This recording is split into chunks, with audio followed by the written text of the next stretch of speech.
Ardhja në jetë e fëmijës së dytë i hapi kryebashkiakut arrestuar të Tiranës Erion Veliaj mundësinë për të lënë qelitë e paraburgimit të Durrësit me leje të posaçme për herë të parë 1 vit e 4 muaj pasi u vu në pranga me kërkesë së SPAK dhe vendim të gjykatës së posaçme.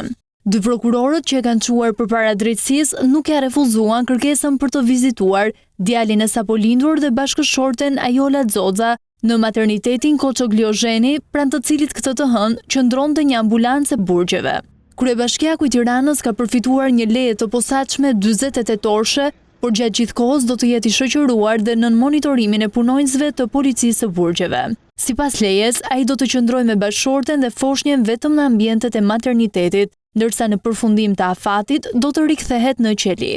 Pas raportimeve se Veliaj kishte dalë me leje, pra maternitetit u pan ish bashkëpunëtor të tij në Bashkinë e Tiranës, por edhe të afërm të çiftit, mes tyre Valmir Xoxa, bashkë i pandehur me ta në dosjen e SPAK. Erion Veliaj ndodhet në paraburgim që prej 10 shkurtit 2025, ditë kur u arrestua në ambientet e Bashkisë së Tiranës. SPAK ka ngritur ndaj tij 13 akuza, mes tyre korrupsion pasiv, pastrim parash, mosdeklarim pasurie, shpërdorim detyre dhe futje të sendeve të ndaluara në burg. Bashkëshortja e tij Ajola Xoxa përballet me 9 akuza për vepra penale që lidhen me korrupsionin pasiv, pastrimin e parave, mosdeklarimin e pasurisë dhe fshehjen e të ardhurave. Ndaj saj është caktuar masa e sigurisë, detyrim paraqitje.